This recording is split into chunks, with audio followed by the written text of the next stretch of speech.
लड़का से कहेंगे कि आओ तुम यहाँ दरोगा की नौकरी करो, करेगा नहीं करेगा। तो भैया जब उससे अच्छा कमा रहे हैं तो हम काहे सरकारी नौकरी करने जाएंगे? तो फिर मांगते क्यों नौकरी? तो कौन मांग रहा है? हम तो नहीं मांग रहे हैं। हम ठीक है, हमारा इंडिया अगर चांद पे जाए, सूरज पे जाए और मैं भूखा रहा तो मैं क्या करूँगा? गिड़गिड़ाते बोलूँगा, है ना? पहले अपने गिरबान में झांक ले, पहले अपने गिरबान में झांक ले। और ये नेता, तो मैं इसे नेता नहीं कहूँगा, मैं इसे बहुत आदमी कहूँगा। और वो भी आदमी कौन सा? बहुत शातिर आदमी। भारत की राजनीति में जो इतना जो गिरा हुआ जो स्तर, जो आज के टाइम में गिरा हुआ स्तर है राजनीति का, वो इनके आने से चालू हुआ है। ये तो पॉलिटिक्स है। एक ही लड़ रहे होंगे, दूसरे गाली निकाल रहे, पत्थर ही मारेंगे, ऐसे हो गए, एक ही कार से पानी पी रहे होंगे। ये कोई नई ये तो नई बात थोड़ी ना। पहले कांग्रेस बीजेपी के टाइम में नहीं था। मेरे फूफा जी अपने टाइम पे पॉलिटिशियन रह चुके हैं। मेरे को चीज़ की थोड़ी बहुत नॉलेज है। जब हम घर पे रहते ना, नेता आते थे, उनके घर आना जाना होता था, मेरे को इतनी नॉलेज है। और सारे रात को बैठ के सारे इकट्ठे पी रहे होते थे। चाहे बीजेपी वाला जो एक दूसरे कुर्सी उठा के, और तेरी आज कुर्सी उठा के मारेंगे, रात को सारे इकट्ठे एक ही टेबल पे बैठे होते थे। कल परसों ये हमें कुछ दिखाएंगे, होएगा कुछ और। अब बोलो, अब ये बोलो जी। कल ये मोदी और ये राहुल, अब ये देखो जी भाई मैडम, अब ये भाई साहब दिखा रहे हैं, भाजपा नहीं जाएगी 200 पार, इस बार बनेगी कांग्रेस की सरकार। लो जी, अब बताओ। इसमें लिखा है जो भाजपा नहीं जाएगी 200 पार, कांग्रेस से बनेगी सरकार। इसलिए बनेगी सरकार क्योंकि ये सारी जनता महंगाई और बेरोजगारी से त्रस्त है। जो ये कहते हैं भाई पकोड़े तल लो, फलाना कर लो, आप एक अच्छी डिग्री लेके या कहीं से पीएचडी करके या कुछ काम करके, अच्छा डिप्लोमा लेके, घर से 5-4 लाख रुपए अपने ऊपर खर्च करके कहीं पीएचडी पकोड़े तलोगे या रिक्शा चलाओगे या बर्तन बनाओगे, कुम्हार का काम करोगे। तो इसलिए जैसे इनके कहते हैं ये कर लो वो कर लो, तो ये स्वतः रोजगार बना लो। तो फिर अंबानी से भी ये कह दो कि भैया तुम भी कुम्हार का काम कर लो, तुम विदेशों में क्यों बिजनेस फैला रहे हो, तुम भी अपना स्किल अपना लो, यहीं पे गांव में ही बना लो एक कुम्हार का हो, चाक और बनाते रहो, हंडिया पतीले। लेकिन बीजेपी तो बोलते हैं सबका साथ और सबका विकास। तो वो तो सही है, ठीक है उनका नारा। उनका क्या है? सबका साथ। जो उनके साथी हैं बीजेपी के, उनका सबका साथ है और उन्हीं का ही विकास है, उन्हीं का ही विकास है। जनता को उन्होंने ये नहीं कहा कि जनता का साथ है, जनता का विकास है। उन्होंने ये नारा नहीं दिया, उन्होंने दिया कि सबका साथ है, सबका विकास है। जो हमारे साथ है उनका विकास है। हाँ, जनता का साथ नहीं बोला उन्होंने। तो राहुल जी बोले हमारी सरकार आएगी तो 30 लाख नौकरी देंगे। हैं? राहुल जी बोले हमारी इंडिया गठबंधन की सरकार आएगी तो 30 लाख नौकरी देंगे। हाँ, वो पता क्या हो रहा है? अभी सेंट्रल गवर्नमेंट के अंदर दिल्ली पुलिस आती है और दिल्ली पुलिस के अंदर अभी कुछ भर्तियां हुई हैं। तो उनमें क्या होता है, जो मानक है, एक कांस्टेबल का जो मानक होता है वो +2 होता है, +2 क्वालिफिकेशन होती है, उस पर भर्ती की जाती है हेड कांस्टेबल और कांस्टेबल के लिए।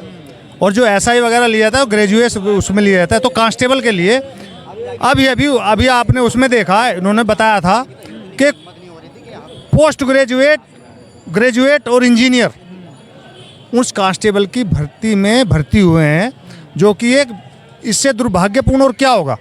वे उनको चाहिए रोजगार, कैसे भी लग जाए वैसे लग जाए। एक इंजीनियर होने के बावजूद भी वो सोच रहा है कि मुझे सरकारी नौकरी कैसी भी लग जाए जिससे कि मेरा परिवार चल जाए, मेरी शादी हो जाए। मजबूरी में समझौता करना पड़ रहा है इंसान को आज रोजगार पाने के लिए, केवल लग जाए कैसी भी।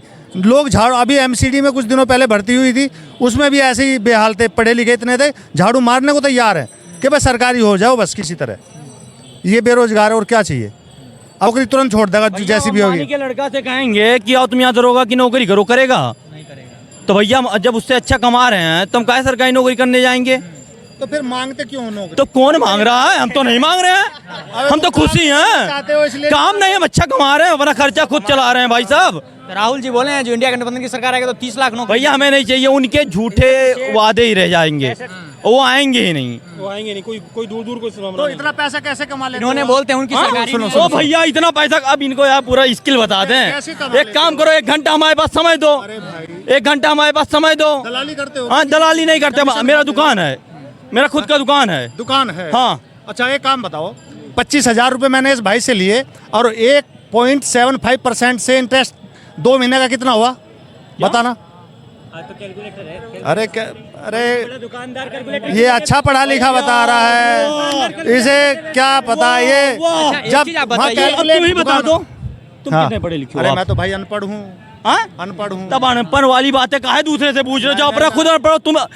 मैं तो यार अनपढ़ हूँ। ऐसी बात मत करो। मैं कमा रहा हूँ, अच्छा जूता पहना हूँ, अच्छा पैंट पहना हूँ, अच्छा टी शर्ट पहना हूँ। पहन लेंगे, चोर भी पहन भैया तो लेंगे भारत में कौन दुखी है? तुम्हारे जैसे ही लोग रोते हैं, इन्हीं जैसे लोग रोते हैं, इन्हीं जैसे लोग नौकरी मांगते हैं।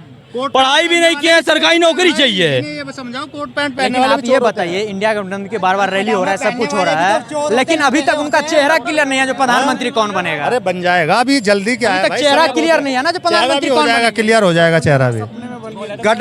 हम बीजेपी के लोग जो शुरू से क्या कहा था, भरोसे से विश्वास से 400 पार, इनकी इतनी हिम्मत नहीं थी, इतनी औकात नहीं थी जो ये अपनी सीटें भी बता सके। थी किसी में हिम्मत? बता रहे थे, ये है इनकी औकात।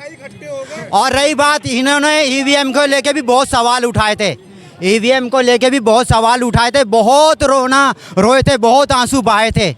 क्या है, इन्होंने ये कहा था कि अगर हमारी सरकार आएगी हम ईवीएम को क्या नाम है हटा देंगे। अपने घोषणा पत्र में डाला था ये मुद्दा? नहीं डाला था, क्योंकि ये झूठ, ये फरेब, ये धोखा, ये मक्कारी थी। जनता के बीच में भारत की जनता को कैसे गुमराह करना है, कैसे भ्रमित करना है, ये वो लोग हैं जो किसानों के आंदोलन में भेष बदल के घुस गए थे, हमारे सिख भाइयों को भड़काने के लिए। अग्निवीर के उसमें घुस गए थे आंदोलन में, हमारे नौजवानों को भड़काने के लिए। जाति के नाम पर भड़काया, अंबेडकर के नाम पर भड़काया, अंबेडकर के चेहरे के नाम का इस्तेमाल किया। मैं खुद हरिजन हूँ, दलित समाज से हूँ। अरे वो चंद्रशेखर रावण के सपोर्टर से मैं पूछना चाहता हूँ, तुमने उनको भाई बनाया जो किसी के भाई हो ही नहीं सकते। तुमने उनको भाई बनाया जो किसी के भाई हो ही नहीं सकते। इसलिए मैं तुम्हारे साथ नहीं था। और क्या नाम है, मैंने जातिवाद करने वाले इंसानों को छोड़ा है, भगवानों का नहीं। भगवान सबके हैं, जो मानेगा उसी के हैं। ना वो अमीर के ना गरीब के, वो श्रद्धा के नियत से हैं। लगता है 400 पार हो पाएंगे? 400 पार ये नारा जोश से लगा था, मगर हो भी सकती है। लेकिन ये मेरा एक अपना आइडिया बता रहा हूँ मैं, 350 के आसपास है, 350 के आसपास है। लेकिन वो तो कहीं भी नहीं है, हमारा तो एक खाता भी तो खुल गया है सूरत के अंदर। खाता खुला नहीं खुला एक, हमारी तो शुरुआत भी हो चुकी है, उनकी तो क्या नाम है डिब्बा बंद है। 252 से ज़्यादा नहीं आएंगे। हाँ। लेकिन नारा तो है 400 पार की। वो नारा तो मैं भी दे सकता हूँ, मैं भी बोलूँगा कि कल मैं भी कुछ बन सकता हूँ, है ना। बोलने में क्या जाता है ना। मोदी बोलते हैं सबका साथ सबका। वादा लगा, 15 लाख का भी मैं वादा किया, कहाँ हुआ पूरा, है ना, नहीं हुआ। आज का बेसिक मुद्दा है, पब्लिक अभी जागरूक हो गई। अंधा लकड़ी एक बार भूलता है। ये जो भारतीय जनता है ये बेवकूफ़ नहीं है, सहानुभूति से सब कुछ दे दिया, एक बार प्यार दिखा दिया। लेकिन उसके प्यार के साथ में अगर छल कपट हुआ भारतीय जनता के साथ में, तो वो सबक सिखाया, एक इतिहास गवाह है। चाहे वो कांग्रेस हो या बीजेपी हो या कोई भी पार्टी हो, है ना। अगर जनता बेवकूफ़ बनी तो जनता बिल्कुल बर्दाश्त नहीं करती। जनता देख रही है कि हमारे आज युवा जो हमारे घर के है बेरोजगार है, इंजीनियर बने, पढ़ लिख के बने, आज मजबूरी से ऑटो चलाना पड़ रहा है, किसको बड़ा पाव बेचना पड़ रहा है ना। जब पूछते हैं कि भाई हमको नौकरी कब मिलेंगी, तो इधर देखो, पाकिस्तान के तरफ देखो, वो देखो हमने इतना ये किया, हमने वो किया। अरे उससे क्या देना, उससे मेरा पेट नहीं भरेगा। मुझे मूलभूत जो है ना, वो अधिकार चाहिए। अगर यही अधिकार मेरे पास नहीं है तो क्या मतलब है। ठीक है, हमारा इंडिया अगर चांद पे जाए, सूरज पे जाए, और मैं भूखा रहा तो मैं क्या करूँगा, गिड़गिड़ाते बोलूँगा, है ना। राहुल जी बोल रहे हैं इंडिया के अंदर की सरकार आएगी तो 30 लाख नौकरी देंगे। किसका? राहुल गांधी बोल वो भी तो बोला है, करेगा नहीं करेगा इसका कोई भरोसा नहीं। जितने भी नेता है, मैं देखिए निष्पक्ष हूँ, इंडिपेंडेंट हूँ, मैं किसी पार्टी का नहीं है। राहुल भी है, वो भी अपना जुमला दे रहा हूँगा, क्या पता, है ना। फिर क्योंकि आप देख लिया कि अरे ये इसका ट्रिक चल गया मोदी जी का, तो क्यों ना मैं भी एक ट्रिक आजमाऊँ, ऐसा भी तो हो सकता है ना।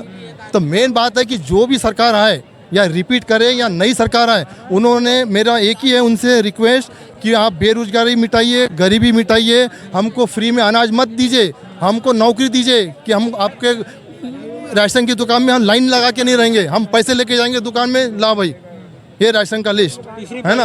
हाँ, गांधी बोले ना, जो इंडिया के गठबंधन की सरकार आएगा तो बेरोजगारी खत्म हो जाएगा और जो है सो गरीबी खत्म हो जाएगा। ये तो प्रयास है, क्योंकि हर आदमी जो है, चाहे मोदी जी हो या राहुल गांधी हो या कोई भी हो, हमेशा पॉजिटिव विचार ही तो रखेंगे, है ना। लेकिन देखना है कि वो कहाँ तक सही होते, ये तो आने वाला वक्त ही बताएंगा। क्योंकि हम लोग कैसे, चलो यार इसको देखते, अरे इसका नहीं, अरे चलो इसको देखते हैं, है ना। लेकिन सही क्या होगा ये वक्त आने पे ही पता चलेगा, क्योंकि एक तरफ क्या बहुत सारी समस्या है। तो 4 जून को क्या लगता है कौन जीत के ले जाएगा, बीजेपी या कांग्रेस?